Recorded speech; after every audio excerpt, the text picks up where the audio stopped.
Obviously he reinvented himself, which was, what ultimately he needed to do to lean in hard to it and do all the, really, really good things he did in the body of work in his career.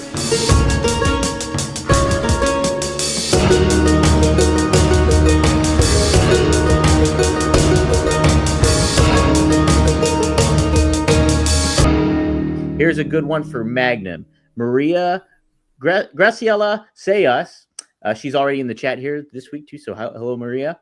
She says, question for Magnum. When Sting started in WCW, did you see him becoming the icon he eventually became?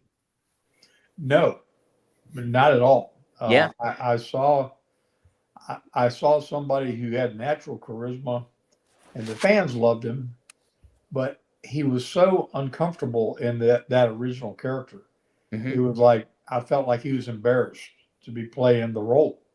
Uh, I don't think he liked the surfer, bleach blonde, spiked hair, Sting version at all. Mm-hmm. And so, where he went on to be, the icon Sting that we been celebrated today was really the transition when he grew the hair out and became more comfortable in his own skin and changed the whole gimmick. Mm-hmm. When I saw him burst on the scene, I thought, yeah, he's going to have a run.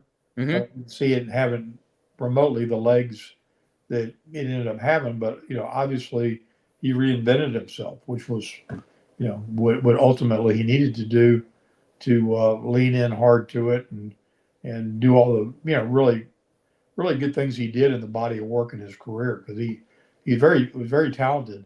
He was just originally miscast. Mm-hmm. And when you're miscast and it gets over, and then you're in an uncomfortable lane, that's that's a lot to recover from. So Yeah. so really, when you think about it, it's just really more kudos to him that he persevered and went on to have that long illustrious career. So you don't think he ever got really comfortable in the surfer sitting kind of gimmick then, basically? No, Mm-hmm. Mm-hmm. no. It was. I think it was. No, I think Sting was a guy that had aspired to be a professional bodybuilding builder, Mm-hmm. and had an injury early on in his training and tore his pec, and um, he it wasn't his first choice, wasn't his first love. Bodybuilding was, Mm-hmm. and I think he came to love the sport and threw his heart into it. But I don't really think it was till years into his career, as he pivoted and changed, that all that came about being. Yeah, yeah.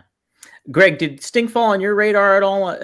Yeah, interesting story. There was a picture set with Sting and three other guys, all bodybuilders, and wanted to come to the AWA and wrestle. And of course, Vern wasn't big on the bodybuilders. Sure. He wanted to know if they could wrestle or not. And whoever trained them, Vern didn't feel like he would have fit in real good with the crew that we had. Mm-hmm. If he'd have been able to learn, I mean, he should have learned from, we had, Ray Stevens and Bockwinkel and all these guys that were, veterans. And so he passed on them. Mm-hmm. Oh, wow. How about that? Dang. Well, the thing with Sting, Magnum, to your point, like when he turned to Crow Sting and everything like that, there was so much he did by not talking. Like he was so great at having a presence and not even speaking, and like really got him over, I think, as that anti-hero that a lot of fans were looking for at the time, and a good like adversary to the NWO eventually, like with all that. Well, I don't know if you've ever heard Eric Bischoff tell the story, but I listened to it on a podcast sometime in the last week or so. Mm-hmm. That Sting was really going through a really tough personal time in his life, and there was a whole year that he's in this, just showing up in the rafters, doing this whole thing that this dark character that he was really in true life going through some trials and tribulations. So this metamorphosis that took place was in this transition, was playing along with his personal life.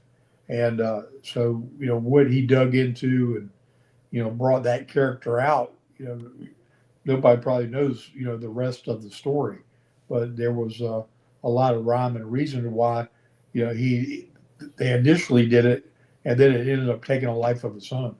Wow. How about that? So I didn't know he was going through a lot of personal issues at that time. So that's pretty interesting too. Yeah, An added caveat. Mm-hmm. How about that? Well, good stuff. Yeah, Sting's Yeah, awesome. came from Bischoff. He's right on. Yeah. About a lot of stuff he is. Yeah, no, he is. But there's a lot of things that he. Oh, that's right. You and him are You guys are close. We're good buddies. Yep. You're good. You're good pals. I just want to throw one more drop kick.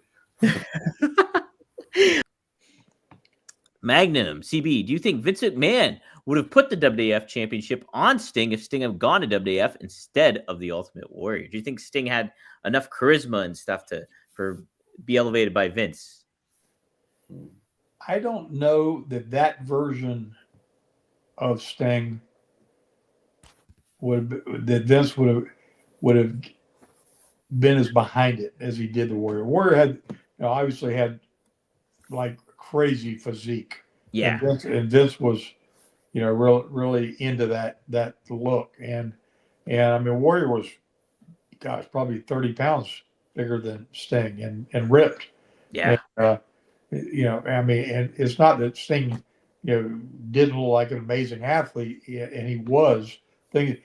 What he could do in the ring far exceeded what the Warrior could do. Not even close. I mean, as limited as people would say, oh, Sting was when he started, he was light years ahead of the Warrior.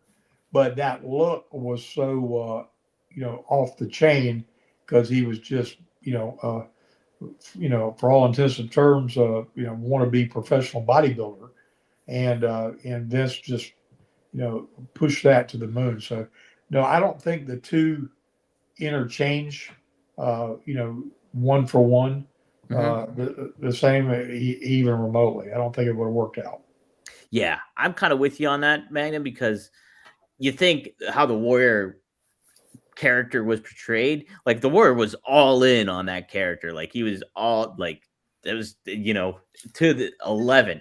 And Sting, what you were just saying was like, Sting was not feeling confident in that role at that time. And so I think that could have probably been a detriment to him too at the moment. So keep your eyes peeled for everything. Go to powertownwrestling.com. Bookmark that. Keep your eyes peeled. Lots more to come. I'm very excited from what Magnum and Greg's been telling me. Should be a really, really fun year for Powertown Wrestling.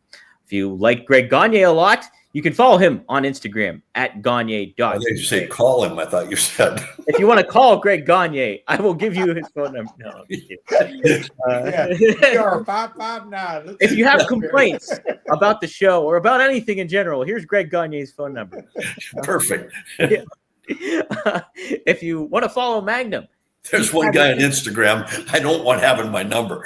Yeah, you don't want nobody having your number. Laura blocked him for me, and he's still back on there. And I know TA has blocked him. Oh man, that's it. Magnum _TA on Instagram. You can follow him. Also at the real Magnum TA on X. You can follow me on X at Dominic D'Angelo. And support the show, support everything. You can get some great merch that we have too, available on 1tsport.com. That's 1tsport.com. You can get the hoodie, the Magnum TA zip hoodie with the mug. Stay warm in both ways by drinking and by wearing that hoodie. You can also go to Greg Gagne's collection on there too. He's got the high flyer with more merchandise and a mug as well. Plenty of good stuff on there. Much more to come for 2025 with 1T Sport. We're making some moves and gonna try to get the word out more about the merch, more about the show too. I got to get better at clipping stuff up. That's my big issue. So yeah, it's been our issue with you too. Oh, geez. I understand. All right, but hey, everybody, thank you for tuning in live. Magnum, Greg, appreciate you both. Appreciate our producer Robert. Real quick. Yep. When are you making your wrestling debut?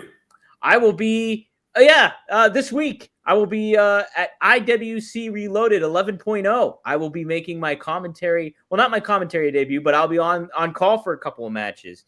You might see a different side of me there. And my degenerate brother Marcus will be competing in the Royal Rumble that they have, the 16-bit man challenge, I believe. So Fantastic. you look out on that. The D'Angelo brothers will be at IWC Reloaded. You can check that out on Triller TV.